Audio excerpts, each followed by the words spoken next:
अस्सलाम वालेकुम। आपको पता है सर्दियाँ आ चुकी हैं तो हर दूसरे या तीसरे बंदे को सर्दी, नज़ला, ज़ुकाम, बुखार या फिर बहुत ज़्यादा वीकनेस वगैरह फील होना शुरू हो जाती है, चेस्ट कंजक्शन हो जाती है, खांसी आना शुरू हो जाती है, छींकी आना शुरू हो जाती हैं। तो बहुत से लोग क्या करते हैं, ओवर द काउंटर जाके मेडिसिन लेना शुरू कर देते हैं या फिर डॉक्टर के पास फौरी तौर पे विजिट करते हैं और फौरी तौर पे मेडिसिन वगैरह यूज़ कर देते हैं, एंटीबायोटिक्स वगैरह खाना शुरू कर देते हैं। तो बेसिकली एक नेचुरल रेमेडी की जब भी आपको सर्दी, नज़ला, बुखार होता है तो आपको चाहिए कि आप ओवर द काउंटर मेडिसिन लेने से अच्छा है आप नेचुरल रेमेडी की तरफ मूव करें। आपको पता है जब इन्वायरमेंट चेंज होता है तो इन्वायरमेंटल चेंजेस की वजह से आपको बार बार फ्लू हो जाता है, सर्दी, नज़ला, ज़ुकाम वगैरह एक कॉमन डिजीज़ है। तो आपको फौरी तौर पर मेडिसिन का इस्तेमाल नहीं करना चाहिए, एंटीबायोटिक्स नहीं लेने चाहिए। इससे ये होता है कि आपकी बॉडी में एंटीबायोटिक्स की रेजिस्टेंस हो जाती है। इसके अलावा जब आपको कोई भी सीरियस इन्फेक्शन वगैरह होता है, सीरियस डिजीज़ आती है, तब ये एंटीबायोटिक्स काम करना छोड़ देते हैं। तो इसलिए आपको चाहिए कि आप एंटीबायोटिक्स का इस्तेमाल कम से कम करें। आपको पता है डॉक्टर के पास जब जाते हैं तो डॉक्टर फौरी तौर पे आपको या तो एंटीबायोटिक्स लिख के दे देता है, एजिथ्रोमाइसिन या फिर क्लिथ्रोमाइसिन, जिसमें एजोवैक्स वगैरह आते हैं, गला वगैरह ख़राब हो। उसके अलावा अगर फ्लू वगैरह हो तो साथ में एंटीहिस्टामिन में कोई ओवर द काउंटर में सिट्राजीन, लिवोसिट्राजीन वगैरह दे देते हैं या फिर एबस्टीन वगैरह दे देते हैं जो रात को खाने के लिए होती हैं। इसमें थोड़ी विनोदी होती है जिससे नींद आती है और इससे आपका फ्लू वगैरह जो है वो कवर हो जाता है।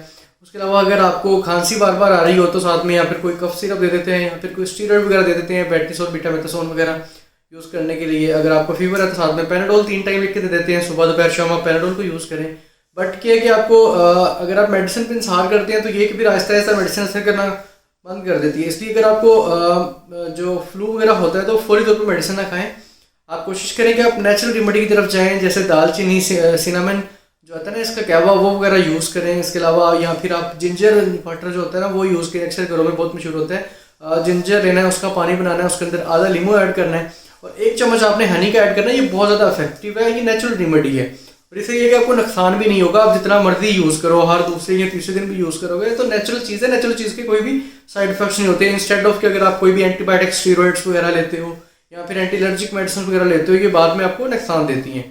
तो आप नेचुरल रेमेडी की तरफ मूव किया करें। उसके अलावा आप यखनी बना के ले सकते हो। अक्सर लोगों के घरों में यखनियाँ इस्तेमाल होती हैं, तो आप बोन मैरो जो होती है ना यखनी, उसकी बना के वो इस्तेमाल करो, वो बहुत ज़्यादा इफेक्टिव होती है फ्लू वगैरह के लिए। या फिर जुशंदा वगैरह भी आप पी सकते हैं, वो बहुत ज़्यादा नेचुरल रेमेडी में बहुत ज़्यादा हेल्पफुल साबित हो सकता है। तो कोशिश करें कि साथ में कोई इम्यून सिस्टम के लिए मेडिसिन को इस्तेमाल करिए करें, जैसे विटामिन सी वगैरह आप इस्तेमाल करें ताकि आपका इम्यून सिस्टम स्ट्रॉन्ग हो। और अगर आप कोई भी इन्वायरमेंट वगैरह चेंज करते हो या फिर गर्मी से सर्दी में मूव करते हो, किसी भी ऐसे इलाके में मूव करते हो, तो आपका इम्यून सिस्टम स्ट्रॉन्ग होगा। ये आपको जो सर्दी, नज़ला, ज़ुकाम है, ये मैक्सिमम भी जो है 5 to 7 डेज चलता है।